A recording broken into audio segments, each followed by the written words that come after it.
So I have given it a title, Let Us Fight COVID-19 Together, because the government, doctors, individuals cannot fight it unless we as citizens of India, a great nation, come together and, cooperate with each other. So if you look at the current statistics, now again, these are government statistics. Some people say they are not always very accurate, but this is the best data, which is also taken up by the World Health Organization. So you can see we are increasing in terms of vaccination drive. People are critical now, but as a leader, when you want to, be known as a global leader, maybe sharing is not a bad policy, but that can be debated. And these are the numbers vaccinated the day before, and then you can see the number of tests.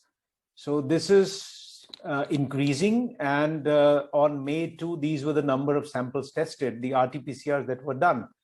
And this is the COVID-19 dashboard, and you can see still in India, the number of deaths is less. If you look at people around you, the near and dear ones, the friends, many of these families are getting affected this time by COVID, but fortunately, by God's grace, the number of deaths are still limited, although a little more than the first surge, but they are still limited.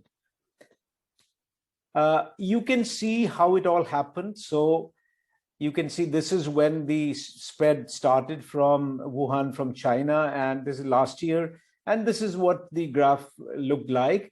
And this time, as you can see in April, this is a high surge. And the new cases on 2nd May were 20,394. 7-day average has been 23,819. So to say that we were, if you see the flat part here, so everybody was relieved. People started going out, vacationing, going to, those who were not in India, they went to Maldives. And I also attended one meeting because we were, for all this duration, we were doing, web meetings only. So one meeting I also attended, and I think there was a lethargy that sat in. Everybody was bored and sitting at home, not meeting with people or working from home. Maybe it's a norm for some of you in IT, but it is not a norm for many of us. We have been working in medical industry. We have been working day in and day out. Like last 1 month, I'm working almost more than 10, 12 hours a day, including Sundays. You can't escape it. That's our profession. That's the job we have chosen. So there was some complacency here. And then we found that as a result, we were totally unprepared. Everybody was basking in this glory that, yes, we have controlled it. And we had the second surge. If you look at the tests, we have increased the number of tests. So the testing is not a problem. They are available in all the labs, private labs, government labs. You will find queue everywhere now. Whether you go to government lab, it's just because our numbers are huge. We are more than 100 crore people. So wherever you go, but the number of tests, there is no denying the fact that tests have increased tremendously. They are universally available now. If you look at the number of cases now, the top among the states are Delhi, Maharashtra, Kerala, Karnataka. Karnataka is catching up, and Bangalore, when I talk to my friends, the situation is really bad there. So you can see these are the number of cases, these are the number of cases recovered, and these are the deaths. So this time we had significant number of deaths being reported. Maharashtra, for some strange reason, is always at the top. Last time when we had a simple SARS, swine flu, sorry, then also the number of cases were very high from Maharashtra for whatever reason. And Pune was the epicenter. This time also Pune is, the city is overwhelmed with the COVID cases. If you look at the WHO bulletin board, now here you can see they are showing Southeast Asia, and the violet is India, and you can see the surge. So if you look on the left side, India is, I think, 19, this would be in crores, followed by Indonesia. And if you look at Maldives, much less, Nepal, much less, but our neighbors cannot remain unaffected. So Bangladesh, they have almost 7-8 lakh cases so far. The kind of countries we have, including India, where reporting is not so robust. So the real number may be quite high. So the first question that comes to mind, if the situation is so bad, how is COVID-19 transmitted? Well, it is person to person and mainly by respiratory droplets. It's like spread of any influenza. You sneeze and a shower of viruses are released, which the other person in close vicinity, if he inhales these particles, he can also get infected. That's what happens in common cold. If you have it, your wife, your daughter, your kids, some of the other one would have it eventually. So with droplet transmission, virus is released in the respiratory secretions during coughing, sneezing, talking, and this virus has to make contact with mucous membrane of the second person. Mucous membrane could be inside of the nose, could be inside of the mouth. So from there it gets affected.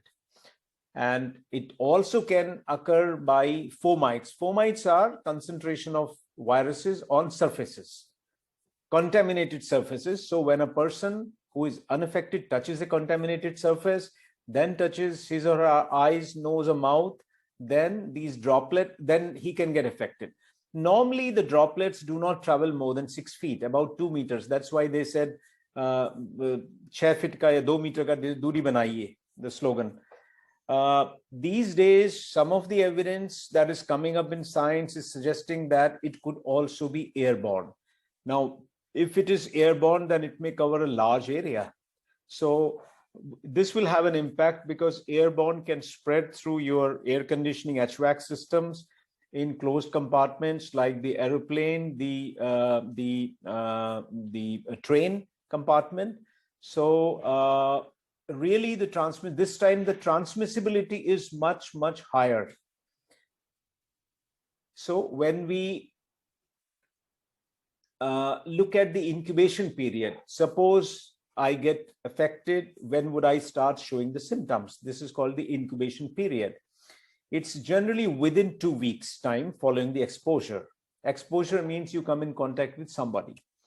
And normally what we see in India is it is 4 to 5 days after exposure that people are showing symptoms. So 14 days is the range you will eventually have within 14 days, but most of the time within less than a week. And if you look at the epidemiological characteristics, there is something that we call as R0.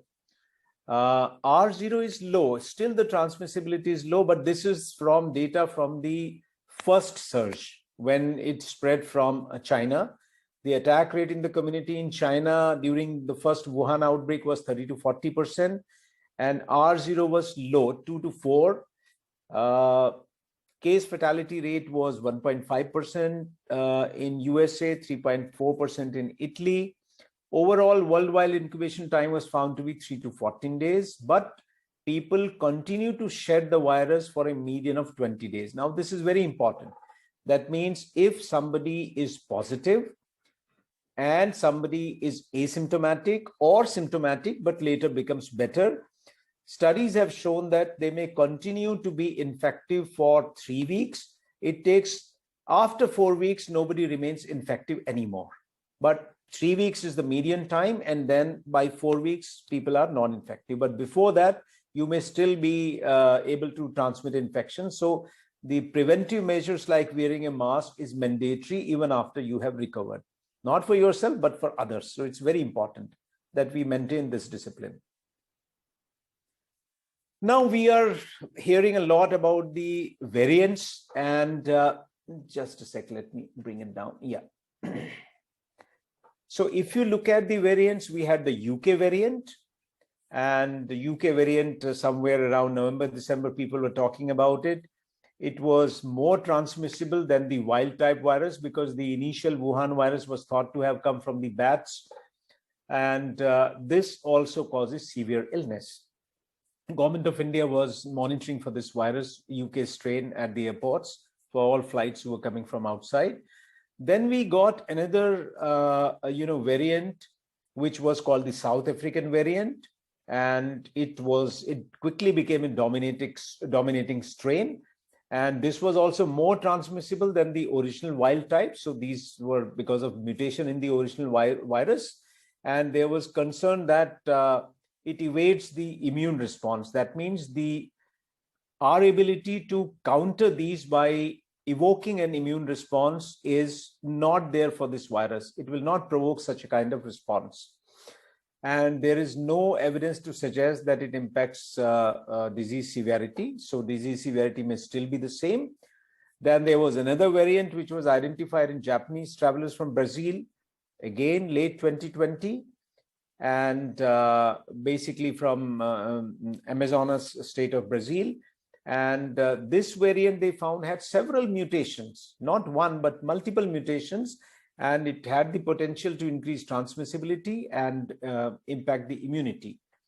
Then we had the so-called Indian virus that people are talking about now, which is a double mutant. Now, double mutant is a misnomer. Basically, there are mutations at two places, but media loves the term double mutant.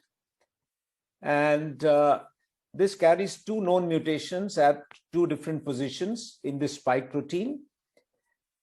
So mutations in the spike gene can make virus better at infecting people. It can help the virus to escape the neutralizing antibodies. For example, a lot of people are talking or receiving convalescent plasma. Now, this plasma is given because it has antibodies which can neutralize the virus and reduce the intensity of the clinical features caused by COVID-19. So these will not be affected when you have mutated spike gene. So double mutation in key areas of the virus spike protein may increase these risks, allow the virus to escape the immune system. See, normally any pathogen that comes to a body meets with a stiff resistance, which is given by our immune system. If you look at the immune system, we have two kinds of systems. One is innate immunity that we inherit from our forefathers, our parents, that is fixed. So we inherit certain number of genetic pool and immune response. The second is acquired immunity, which we develop gradually as we experience things happening around us, and gradually the body acclimatizes.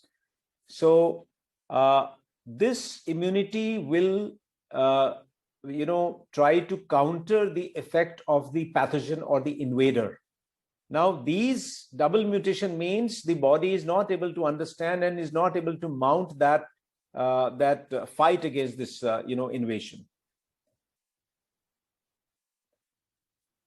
I'll come to this slide later. Now, when we look at the clinical features, what are the clinical features? The spectrum of illnesses may range from asymptomatic to life-threatening respiratory failure. Fortunately, that is much less. And symptoms typically will arise 4 to 5 days, like I said, the incubation period after exposure. That's what we are seeing in India. Symptoms are mild in approximately 85% of the patients. And generally, they have fever, fatigue, dry cough, myalgia, headache. This is what you commonly see in any viral illness. After all, it's a virus only, coronavirus. Influenza virus also belongs to the same family. So some people have reported loss of taste or smell, and these symptoms are more strongly associated with a positive COVID test. Gastrointestinal symptoms like diarrhea are relatively uncommon, but may be the presenting features in some patients. Again, rhinorrhea, that is the watering from the nose, and sore throat are less common, but this time we are seeing sore throat is a very, very common problem. Hoarseness in voice, sore throat are two commonly reported problems by Indian patients.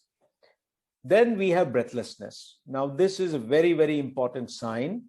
It affects about 20% of the patients. It may again occur 5 to 8 days after symptom onset. So typically when patients come to me or, to the emergency department, they will say, Doctor Sahab, mujhe bukhar ho raha tha aur thoda body ache tha, and then for last 1 day, I am feeling breathless. So this is a sinister sign. Progression from breathlessness to frank respiratory failure in some patients can be very rapid. So it comes as a surprise. In some, it is a very gradual process that they are breathless for many days. before there is, sometimes, most of the time they recover, but sometimes they develop frank respiratory failure. But in some, it may be just 1 or 2 days, the start of the breathlessness, and then they come in frank respiratory failure. Again, onset of breathlessness is generally an indication that one must consult a doctor or visit a hospital for further evaluation and checkup. So breathlessness is a very, very important sign, which we call in medical science as dyspnea. Other clinical features, some patients may come in frank pneumonia. Please understand, COVID-19 disease is a COVID-19 pneumonia. Normally, pneumonia is one-sided. It affects either one lung. Most of the time, 95% of the time, it will affect only one lung, a part of a lung only. That is pneumonia. You get pneumonia, you start coughing, you start producing phlegm, and then you take antibiotics and things improve. There's a small patch that your doctor tells you that he can see on the X-ray. But here, both the lungs are involved. So this is a bilateral, that is, both the lungs, right and left, are getting involved. And pneumonia we see as whiteness in the lungs. Please understand that lungs are filled with air, which gives a black shadow in the X-ray. So if you have black shadow, that means lungs are normal. So wherever you have white shadows, removing the bony part, that is the rib cage, then those things indicate that there is accumulation of thick secretion, or there are bacteria or viruses being harbored there. So that is called pneumonia. So classically, this COVID is a bilateral pneumonia, involves both the lungs, and starts from the periphery of the lung and then encroaches towards the center of the lung. In some, ARDS is generally a very bad syndrome to have. It's called acute respiratory distress syndrome. It means the worst kind of respiratory failure, where somebody has to be on ventilator. So it develops in a small number of symptomatic patients, and generally you see that there is very severe inflammatory response. That means when the inflammatory markers, all of you are familiar now, CRP, ferritin, everybody's chasing them, interleukin-6, so they are very, very high. Very high means they may be 50, 100 times high. Inflammatory response, now, how do we see the inflammatory response? Because we start having fever, and some patients will have progressive hypoxia, that is low level of oxygen. If you are measuring your oximeter, please understand, we are breathing 20% oxygen in the environment, rest is nitrogen, and with 20% we are maintaining a partial pressure of oxygen in our blood, almost 90 to 100 millimeter mercury, which corresponds to 98 to 100% saturation on that finger probe, the pulse oximeter that many of you are using now. And also there could be drop in blood pressure, which we call as hypotension. And there could be markedly high C-reactive protein, interleukin-6, ferritin, lactate dehydrogenase, and D-dimer. Many a times in these patients, what we see is the respiratory failure, severe refractory respiratory failure is the leading cause of death, which is followed by sepsis, cardiac complications, and secondary infections. Why secondary infections? Again, because, we are using steroids. Now, one of the drugs that have shown in a UK trial to be beneficial or to, associated with reduction in mortality in COVID patients is use of steroids.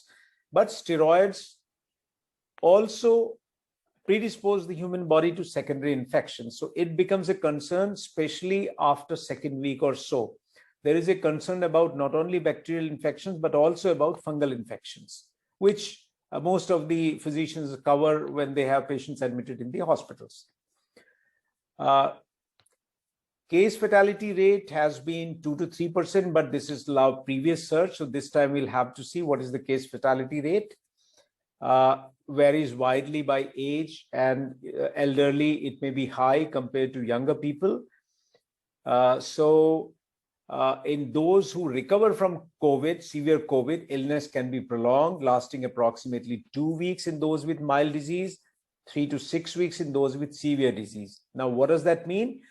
It means You need time to recover. Take it easy if you have recovered. If you had a mild disease, take rest, no exercise, no gymming. Fortunately, gyms are closed now. So just take it easy. You still have the weakness associated with the COVID-19 disease. On an average, I see my patients losing about 4 to 6 kg of their weight, even though they are the diet has increased during this time. They are eating much more. So we have to be cautious about this and take it easy in the post-COVID period. Recuperate well. Now, what are the complications that we see in these patients, especially the hospitalized patients?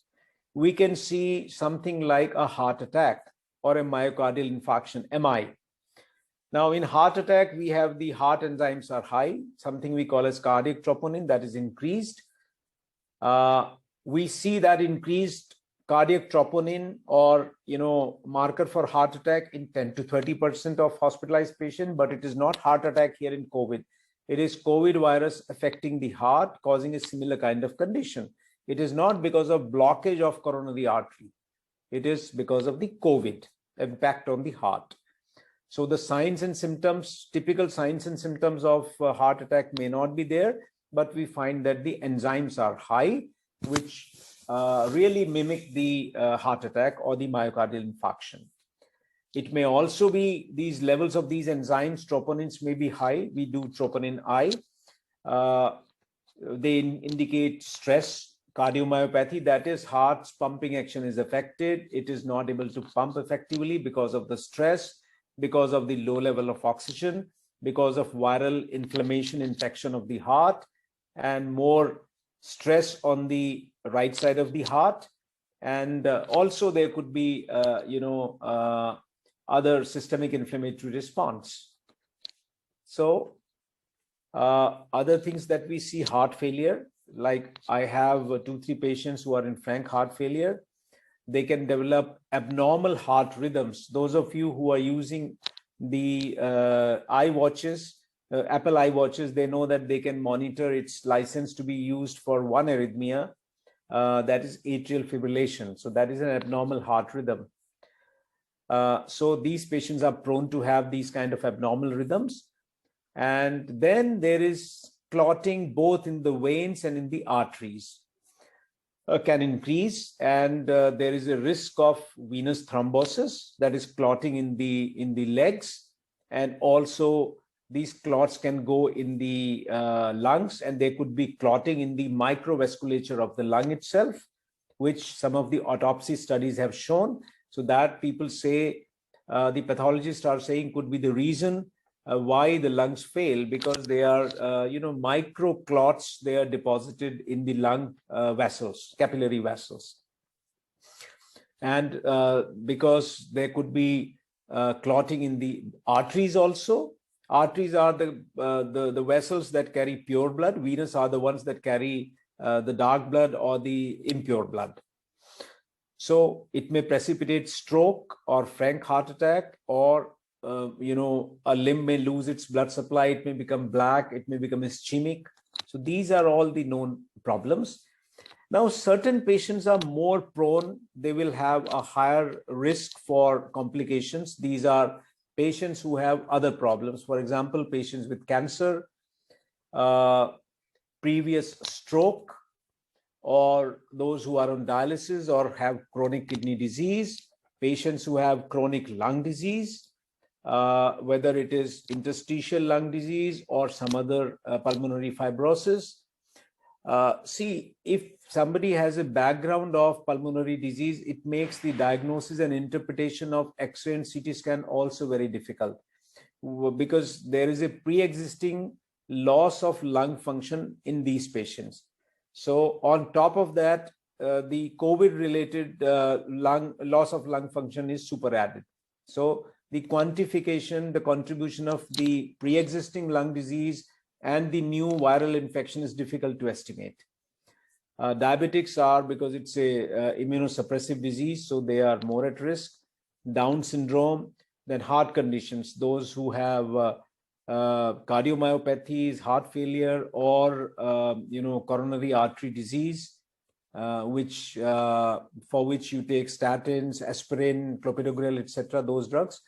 HIV, dementia, overweight, obesity, pregnancy, sickle cell disease, smoking, both former and current, and patients who have liver or kidney transplantation recipients, and those who have done for blood cancers, they have received the stem cell transplantation, bone marrow transplantation, as we call them. Those who are substance abusers, and those who have been having rheumatoid arthritis or chronic condition for which their physicians have been either prescribing them steroids or other immunosuppressive medications. So they are also more at risk because their immune system cannot mount the response. Now, there is a term that has been used which is called long COVID. Long COVID is generally referring to post-acute COVID-19 or post-COVID syndrome. It's a big topic that is emerging, and we physicians do not know how to handle post-COVID lung fibrosis. That's an area of research. It generally refers to the symptoms that develop during or after the acute COVID sickness. It may continue for more than 12 weeks, and it's very difficult to explain because there is no other alternative diagnosis except that the patient had recovered from COVID-19. And we do not know whether this post-COVID syndrome is a new syndrome unique to COVID-19, or it's also there when person is recovering from similar other illnesses. So this is a gray area as of now. We do not know what medicine to use. Persistent physical symptoms following acute COVID-19 are common. Persons may continue to have fatigue, dyspnea, breathlessness, chest pain and cough, nagging cough for quite some time following a recovery from the COVID-19 disease. They can have headaches, joint pain, sleeplessness, anxiety, body aches, and sometimes diarrhea. So these are usual things that are quite bothersome in the post-COVID recovery period. Now, when we look at the lab test, one of the main areas is a lot of people are circulating their reports, their CT scans. Now, what does that mean? One feature that we see is blood contains the red blood cells, white blood cells, and platelets, which are suspended in a liquid which is called plasma.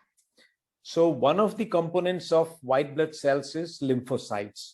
Now here, the characteristics of COVID is there is decrease in the number of lymphocytes, so which we call as lymphopenia, which some people, pathologists, have been saying that is a marker of the severity. If it is very low, that means the disease is more severe. But generally what we see is when sick patients come, they are having low lymphocytes or lymphopenia. And then when they recover, the lymphocytes number starts increasing. The liver enzymes, SGOT, SGPT, they also increase. The lactate dehydrogenase or LDH that many of you are seeing in your reports or your colleagues' reports are also increased. Then we have inflammatory markers, which indicates that the virus is being sensed as a foreign invader and the body is reacting to it. And the reaction also causes side effects, which we see as fever and other problems. Now here it is manifested by increase in serum ferritin, CRP, which is C-reactive protein, ESR, which is erythrocyte sedimentation rates. And we also have high D-dimer. Now these terms have become quite familiar to all of us. Now D-dimer indicates that there is a thrombosis happening in the body. And very high D-dimer, 5,000, 10,000, which we sometimes see, is associated with a very high mortality rate. When you talk about diagnostic testing, well, we have the RT-PCR, that is reverse transcription polymerase chain reaction. One is a standard RT-PCR, second is a faster form, which is called CB-NAT, where you get the report in 3 to 4 hours only. RT-PCR is a long, tedious process, but it's not that RT-PCR is more accurate and CB-NAT is less accurate. In fact, CB-NAT's sensitivity and specificity is more. So this is the only test, RT-PCR, which can diagnose active COVID-19 disease. For this test, we need upper respiratory specimens, either from nasopharyngeal swab, nasal swab and saliva. In patients who are on ventilators, who have a tube in their windpipe, we can also take the sample from the inside of the lungs. It is a sensitive and specific to COVID, but because there are a lot of manufacturers that are supplying these kits, so performance can vary from the specific material that you are using, the type of specimen that is being collected, whether a good nasopharyngeal swab sample is collected or not, and also depending on the duration of illness. I'll just illustrate this a little bit. Suppose a sample is collected very nicely, but it shows negative report. It could be just that the sample has been done much before, say 7 days, 14 days time is when the full symptoms will come. And that is the time when the viral load will be maximum. So maybe you got tested, or one got tested when the viral load was much less and it was not picked up. So this is very important. Sometimes people are surprised that why my COVID test was negative, then it came out as positive. Please understand, these tests are not 100% accurate. There is always some space for 10-20% where there could be inaccuracies. And initially, what the government directives were there for RT-PCR, that if you have a strong suspicion of COVID or very sick patient, then you test him alone. I mean, his sample is tested as a single standalone sample. For other people, they said you can mix up for 5 or 10 to do it faster, make a broth and then test. If it comes out as negative, then you say that all are negative. If it is positive, then it becomes a tedious task, because then you have to test each individual sample to see which one was positive. So again, those are the technical nitty-gritties, but what I'm saying is none of the test is absolutely 100% accurate. So do not doubt your pathology lab or your pathologist.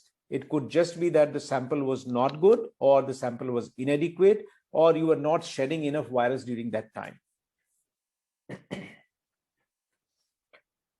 Another thing is, people talk about the CT value. My CT value is so high, my CT value is so low in the RT-PCR testing. Now, it's very, very important to understand that our ICMR has not recommended to publish CT values. So, for example, my lab was so far restraining from publishing the CT values as per the ICMR directives. I'll tell you why. CT basically means number of cycles needed to amplify viral RNA to reach a detectable level. That means if with lower number of cycles you can get the test positive, that means it's a high load. CT value less than 25 was said to be high, more than 35 was said to be low. So investigators said that we can, based on CT value, also classify whether they are low risk or intermediate risk or high risk. But subsequently, for example, this gentleman, Matthew Binnicker from Mayo Clinic, Minnesota, he raised concern about reporting CT values. He said we should just report RT-PCR like the ICMR has suggested and given the guidelines, because he says, unfortunately, PCR CT values may vary significantly between different assays. Assays are not, it's not one company that is supplying, different companies are supplying. And even those using the same gene target. So it is not a very reliable thing to talk about CT values. In my unit, I do not discuss CT value at all. So during COVID pandemic, labs have been highlighting and they have been telling you, even your lab technician tells you that your CT value is high. So as a result, everybody is aware. So including CT value on all positive results may be confusing and misleading to the providers. It's very, very important. So please forget about the CT value. It will vary depending on which test kit is being used and many other factors. So RT-PCR positive or negative is good enough. Another thing is CT scan. Everybody wants now CT because radiologists have been promoting CT. It is good business. So everybody says my CT score is so, my CT score is 5, my CT score is very high. So what does the topmost radiology body, the American College of Radiology, recommends? Well, the Center for Disease Control, CDC Atlanta, does not recommend X-ray or CT to diagnose COVID-19. Absolutely no, you cannot diagnose. Viral testing, that is RT-PCR, is the only specific method of diagnosis. So even if radiological findings, the X-ray or CT scan findings are suggestive, the radiologist is saying that it looks like COVID, you still have to confirm. It can only be confirmed by doing the viral test, that is COVID RT-PCR. CDC recommends collecting the samples like we discussed, and then do an RT-PCR. And what the American College of Radiology has said, they said that generally the findings on chest imaging, it could be X-ray or it could be chest CT scan, in COVID-19 are not specific. They overlap with other infections, including influenza, swine flu, SARS, and Middle East Respiratory Syndrome, MERS. So being in the midst of current flu season with a much higher prevalence of influenza in the US than COVID-19 further limits the specificity of CT scan. So radiologist diagnosing the disease based on CT scan is absolutely no. This is the recent recommendation by the American College of Radiology. Now, the question comes to mind is, when should we go for CT? Now, they are clearly saying CT should not be used to screen as first-line test to diagnose COVID-19. Absolutely no. People say, the doctors are saying that, okay, let us get your baseline done. If you are asymptomatic, why do you need a baseline? What use it would serve? Absolutely nothing. So CT is to be used sparingly. It's reserved for hospitalized symptomatic patients with specific indications where we are not sure whether there is something else also there, and we want to have a more accurate diagnosis, whether there is a cavity inside, whether there is a fungal ball inside. So there we will go for CT. CT is problem. You must have seen the news where Randeep Guleria, my good friend, AIIMS director, also spoke about it, that in my hospital, CT is being done in post-hospital hours, that is after 6 o'clock, because they have to sanitize the area. Everybody is wearing PPE. The potential for aerosol generation by the patient during CT is very high. So you may contaminate other people. Plus, huge amount of radiation is used, which if you are doing repeated CT is harmful. So why expose unnecessarily to radiation? So these are the concerns. And that's why the American College of Radiology says that you should do portable X-ray. They are whenever you feel they are medically required, because you can clean. These are smaller machines, you can clean them easily, and they can go to the patient's bedside. You don't have to bring him to a radiography room, so that contamination and aerosol spread does not occur. So this is very important for you to understand. Now, some medical practitioners are requesting chest CT to inform decisions on whether to test or not. If they say your CT doesn't look like, so don't test, absolutely a bad practice. So if you have symptoms or you have come in contact with a COVID-19 person, you must get yourself tested. CT is of no value. Don't bother to go for CT. American College of Radiology strongly urges caution in taking this approach. They say a normal CT does not mean a person does not have COVID-19 infection. Abnormal CT is not specific for COVID-19 diagnosis. So this is coming from the topmost body of radiology in the world. A normal CT should not dissuade a patient from being quarantined just because, they say your CT is normal, so you don't need to get quarantined, you're perfectly normal. Absolutely no. CT will tell us, to me, a clinician, CT will only tell me how much of the lung area is involved.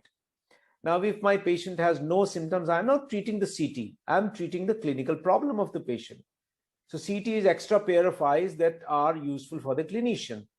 So people talking about my CT score is 4, 5, 3, 4, 5, that is meaningless. It should not have been done in the first place.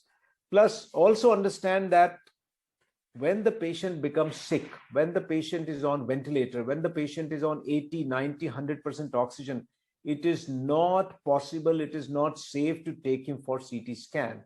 So because we have to transport the patient all the way from intensive care unit where he's off the ventilator, he's being hand ventilated, with other devices, less effective devices, and taken all the way through the elevators, lifts to the radiology department.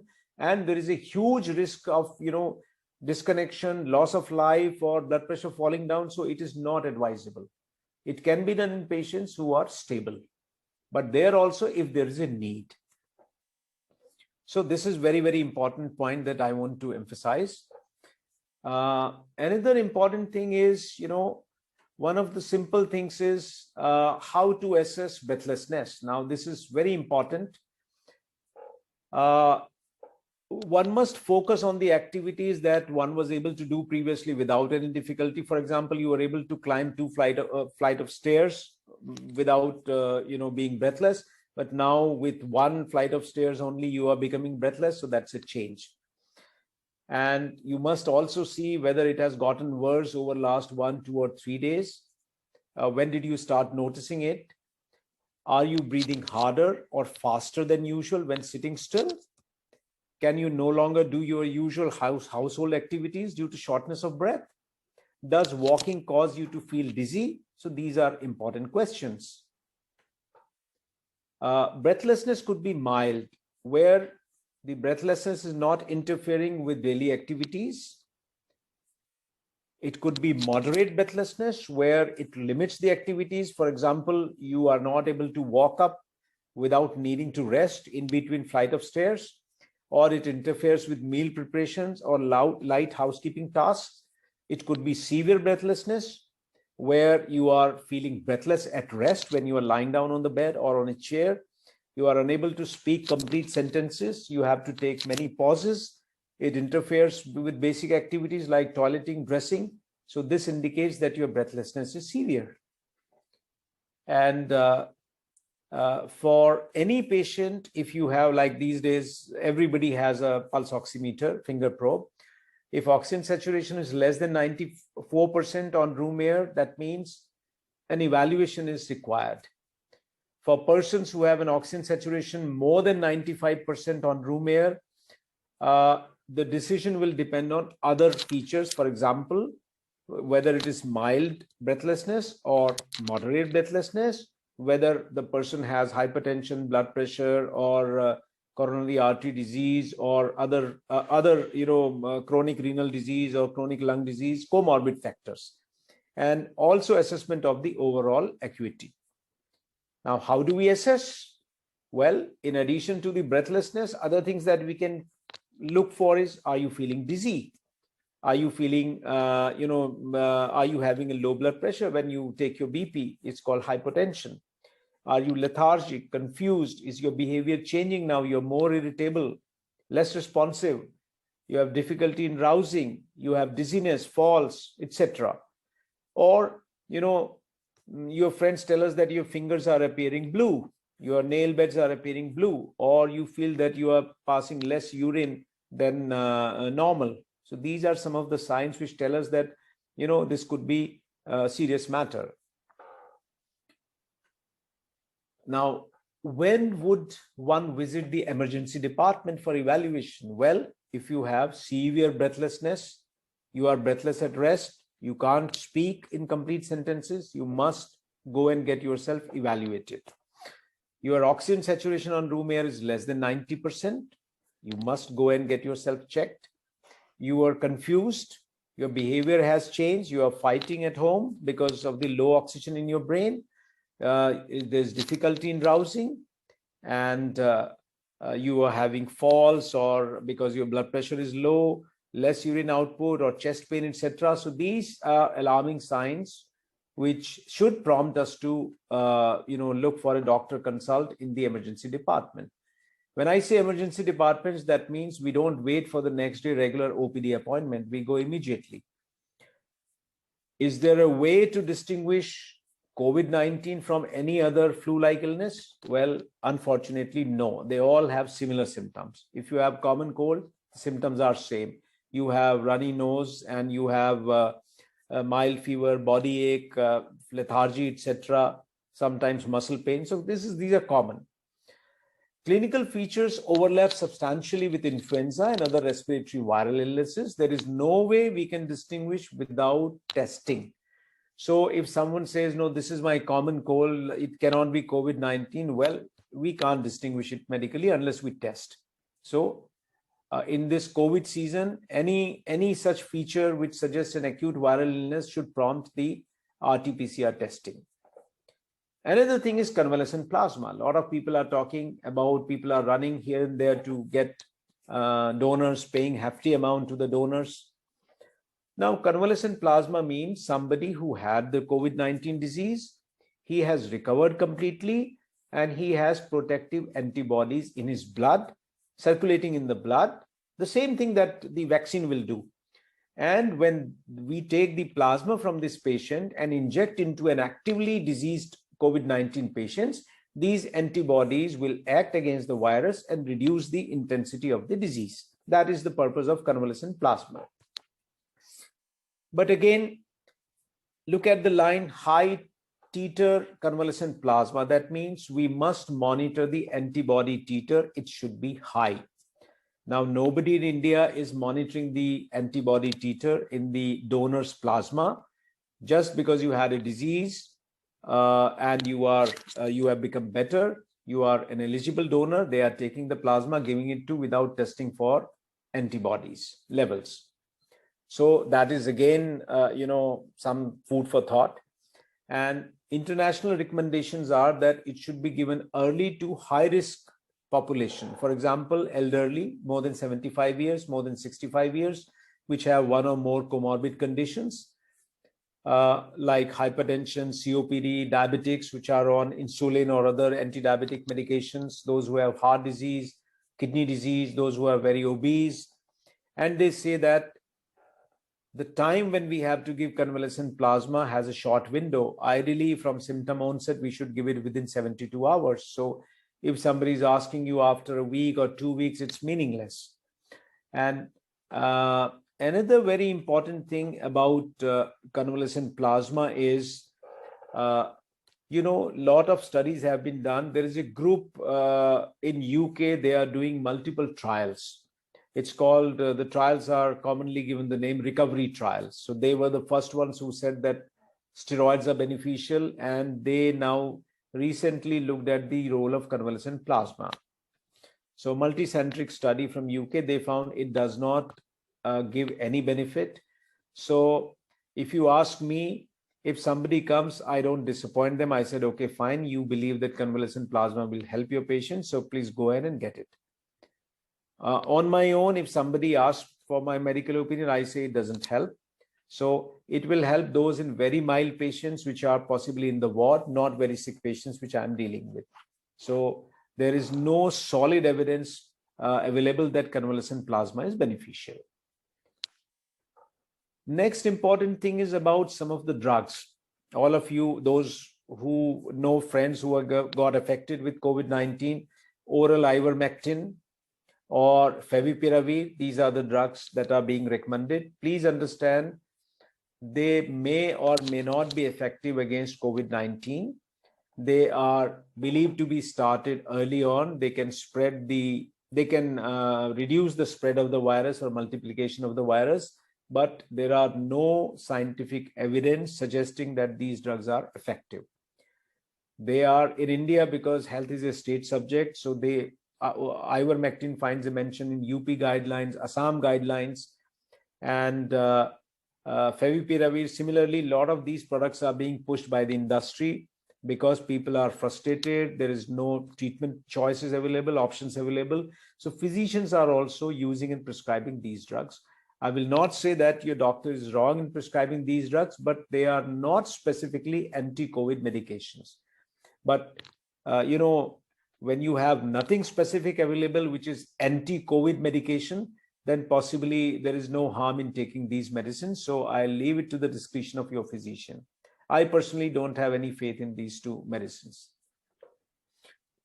When you look at the symptoms, well, there could be cough in almost 80% patients, very common. This time we are seeing a nagging cough, and one symptom that is not listed here is sore throat. Very, very common. Pain in the throat. This is what is being reported by the patient. Fever, quite bothersome. Fatigue, breathlessness, And GI symptoms we see much less in India, much less. And if you see, now this is from the previous one, this is how the timeline of coronavirus onset occurs. So onset of symptoms, those who become sick, they will generally require hospital admission within 7 days time. If they continue to be breathless, a small subset may develop frank respiratory failure, and within before second week they may go into the intensive care unit. So this is the usual time. And but the good part is majority of them will recover from here. They may not have to go through this cycle. Lab findings we have discussed. In some patients, the urea, creatinine, liver enzymes can be high. Now, these are important for you to understand because there are drugs available which are used like remdesivir and tocilizumab. Now, these drugs can be given when the kidney functions are normal, when the liver functions are normal. If the liver functions are abnormal or kidney functions are highly abnormal, then we cannot use these medications. So imaging, I think we have discussed enough. X-ray will show both the lungs are getting involvement. Like I said, it starts from the edges of the lung and then it moves to the center of the lung.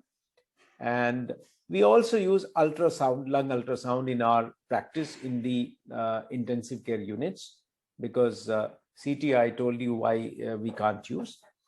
Isolation practices are very, very important. I will not highlight these because most of us in the last 1 year have been doing this. Now, this is one slide I want to show you that in addition to your face mask, if you are going to a crowded place, a face shield provides a good protection. So this is an experiment simulated cough with a fluorescent dye. So you can see that a lot of it goes if somebody coughs on your face. So it's all protected by the shield. So an eye shield is a good device if you're going out, say for vaccination or visiting the hospital. In addition to your good mask, it's a good idea to wear the protective eye shield also. These are the control strategies. They have been discussed enough, so I'll not go into this. Now, please see what we are talking about today was discussed on April 30, 2020, published in New England Journal of Medicine. This is world's #1 rated medical journal. This is like the Bible of medicine. They highlighted critical supply shortages, ventilators, personal protective equipments, and many other things. And what we are seeing is, all these problems. I'll come to that later. There have been a lot of mental health problems. Now, we are only focusing on healthcare workers, but I'm sure there have been a lot of mental health problems in general population at large, in people who are doing work from home. So that's a completely different topic. So I'll refrain from discussing that. I will only confine to the healthcare workers. Depression, very, very common. Anxiety, insomnia, that is sleeplessness, distress. More in smaller hospitals where you do not have enough equipment, enough personal protective gear. This was found more in women because the surveys included more of nurses. There is a fear of death among the healthcare workers. So all these are there. There's a burnout also because you're working for long hours in uncomfortable, tight fitting personal protective equipment. So there's a plethora of papers that are emerging on the mental state of healthcare workers. Now, this was a very good article. Somebody commented. This was Donald Berwick, who in the Viewpoint article commented that fate will not create the new normal, choices will. So he said value of standards. Standardized clinical practice will be much more than my individual decision. So there should be protocols in place. We should protect the workforce. Virtual care or telecare should be provided. We should be prepared for threats. For example, this time we were not prepared. None of the state governments or central government was prepared. Everybody was happy that it's gone. And then something philosophical about distribution of wealth, resources. We see what US was saying about sharing vaccines and raw material, etc. I'll not go here. I'll skip this slide in the interest of time. So this was another thought-provoking article published in Lancet, where it's again a medical magazine, where somebody commented that hard lockdown, what Modi implemented was hard lockdown, but not only Modi, many countries, many states implemented, used hard lockdown as the last resort. It does not protect the old and does not reduce mortality from COVID-19, because the old 60, 65 plus, they have chronic disease. They need to get themselves checked, monitored, undergo dialysis, etc. So they get affected. Eventually, everyone will be exposed to coronavirus. That's how we develop herd immunity. Lockdown may delay severe cases for a while, but once restrictions are eased, cases will reappear. So discipline among the population will be a very, very important issue here. 1 year from now, this gentleman said figures from all countries would be more or less similar, regardless of the measures taken. So all of you must be familiar that when India didn't have so many deaths or so many cases in the first surge, people were wondering what happened. Are they underreporting? But a lot of my friends from non-medical background also questioned me. I said, no, we know that there are less number of patients coming. It is not affected. The mortality is low. Admissions are low as compared to what is happening around the world, especially in the US. But this time we see that the numbers are quite high. So we started in India started a lot of these measures, but then we had some issues like supplies, quarantine, and enough people were not there if you were giving them quarantine to the workers who had worked for 7 days or 14 days. Medical care, then the problem of migrant workers, all of us know about it. So what are the problems that we are facing now? We have a large population. The vaccine has been slow, partly because of negative media. WhatsApp industry has been talking about this. Now, this is one caution that I want to raise here. A lot of us think that the message is very good and it is, for the benefit of the public at large, and we are forwarding these messages. Please understand, there is no way for us to know whether the message is accurate or not. So if we stop forwarding WhatsApp messages on health or other subjects, possibly, this will benefit the Indian public at large. Then corporate lies, because there's always a pharma war. So it was, AstraZeneca versus, or Poonawalla saying that his vaccine is best, all others are just plain water. So that also was led to a belief that the Indian vaccine is of poor quality and the AstraZeneca is of high quality. So that also created confusion about which vaccine to take and whether to take at all or not. So that was quite a concern. Limited production capacity for a large population. If you compare with other countries, we still are leaders in terms of vaccination, but in terms of our population, possibly we need to do much more. Raw material availability is also an issue. So these are usual problems that you find. And during this time when the curve was flat, there was business as usual, parties, marriages, functions.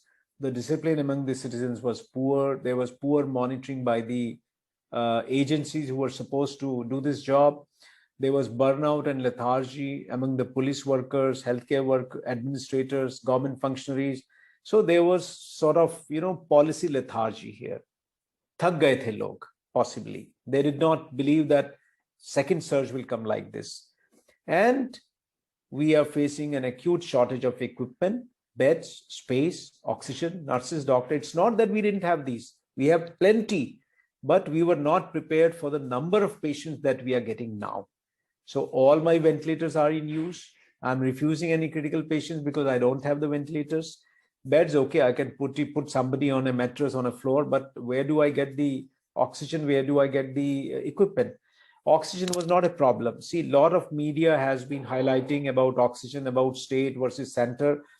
In my 30 years of practice, I was not aware that there is any government control on oxygen. Let me explain a little bit. There are oxygen manufacturers in the industrial towns in and around Delhi and across India. They had fixed, hospitals or other businesses where they were supplying. So for example, we had one or two vendors, they were our regular suppliers. And there was, we had storage, so we had enough oxygen for normal functioning.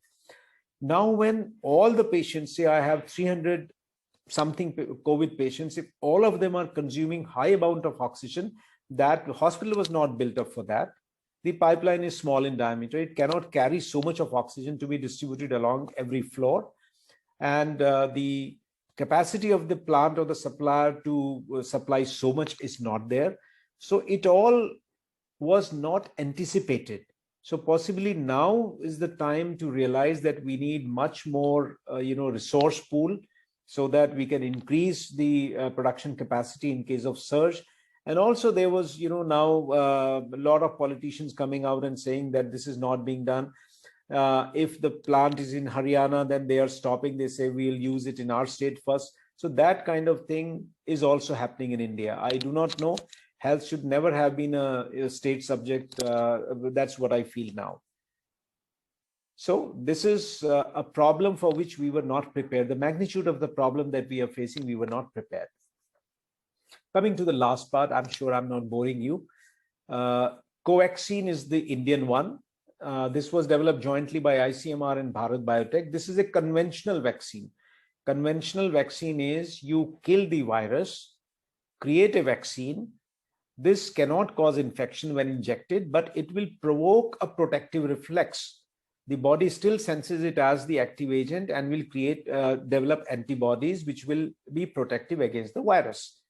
So that is what a traditional conventional vaccine has been. All major vaccines have been like this. So Indian vaccine is Covaxin. The virus is dead. It cannot infect people, but it can still instruct immune system to mount a defense reaction against a viral infection. Covishield sorry for the spelling error, this is by AstraZeneca, UK company. So this is prepared using viral vector platform, a different technology, where you have another virus, say a chimpanzee adenovirus, which has been modified to carry the COVID-19 spike protein into the cells of humans. This cold virus cannot cause infection to the receiver, but it can very well again teach the immune system to prepare a defense mechanism against such viruses. So again, other vaccines which are more used in US are Pfizer vaccine. You must have heard Pfizer, Moderna, these are the vaccines. So this was the first one which received the US FDA and European Union approval. And when the company showed that it is 95% effective, the problem was it requires minus 94 degrees Fahrenheit storage. When this news came, my hospital purchased a big refrigerator which had minus 94 degree Fahrenheit, so that whenever it comes, at least we can start immunizing people. But it's an issue, major issue regarding transportation across length and breadth of India if this becomes available here. So maybe this will be limited to big hospitals where supply chain can be maintained, the temperature can be maintained. Recently, they have given new data to the FDA that's saying that the vaccine is stable at temperature which are much higher than minus 94.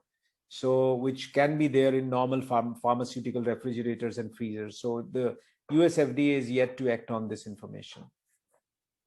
Common side effect of all vaccines are they may cause in some chills, headache, pain, tiredness, redness, swelling at the injection site. So when you go for vaccination, you should eat well, have your breakfast. And if you have any allergies, then you should be prepared with your Avil or Allegra, whatever you are taking. Generally resolves in a day or two. You need medication like paracetamol or more hydration, etc. So Pfizer vaccine was found to be protective against the UK strain, but less effective against the South African strain. But time will only tell because the virus is mutating fast. Please understand the influenza virus that elderly are recommended to take. Every year they have to take because the virus mutates. So every year a new vaccine comes. So possibly this will also be something like this. The other one, which is being used widely by Biden administration in US to vaccinate the citizens, is Moderna. This is a completely different thing. It is a messenger RNA vaccine. that sends body cells instructions for making a spike protein that will train immune system to recognize it.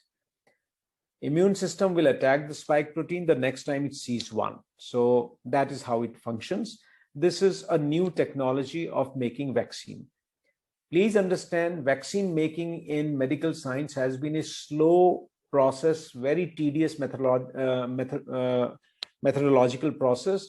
But looking at the impact of this global pandemic, the COVID pandemic, it has been sort of fast-tracked, significantly fast-tracked. Again, it says 94.1% effective. Now, one important thing that comes to mind in mind of people is, this guy was vaccinated. He had received 2 doses of Covishield or 1 dose of, Covaxin, or 2 doses, and he still got infected now. Well, this is quite possible. 10% of the population, these are the under strict conditions where they test in 20-25,000 people. So when you extrapolate it to crores of people, obviously that number is huge. So 10% vaccine is said to be effective if it vaccinates or is efficacious in 85% and more. So, but 15%, if you are vaccinating 100,000, that means 10-15,000, it will not work, but in 85,000, it will still be quite effective. So we may still belong to that pool where, it didn't help us much. So that could be the reason, but that doesn't mean the vaccine is not effective. So very strong case for all of us to get vaccinated, because what we are seeing this time is those who are vaccinated did not have many comorbid conditions. If they got affected, the intensity of COVID was much less. The other one is Johnson & Johnson. They reported serious clotting problems, and there was an issue. I don't think they have allowed in US. It is still under consideration. So it's a completely different thing. It has a carrier vaccine. So a harmless virus, it's like the AstraZeneca, a harmless virus, which can cause cold, etc., but cannot cause these kind of a disease. So scientists have engineered a harmless adenovirus. Adenovirus is a common respiratory virus. As a shell, it can carry a genetic code on the spike proteins to the cells. It is similar to a Trojan horse in the IT industry. The shells and code don't make you sick, but once the code is inside the cells produce a spike protein, which trains the body's immune system so that it senses the spike protein of the SARS coronavirus as a foreign object and mounts a strong antibody response to it. That is what it does. So our guy tried to stop the Wuhan Express, and you all know the results.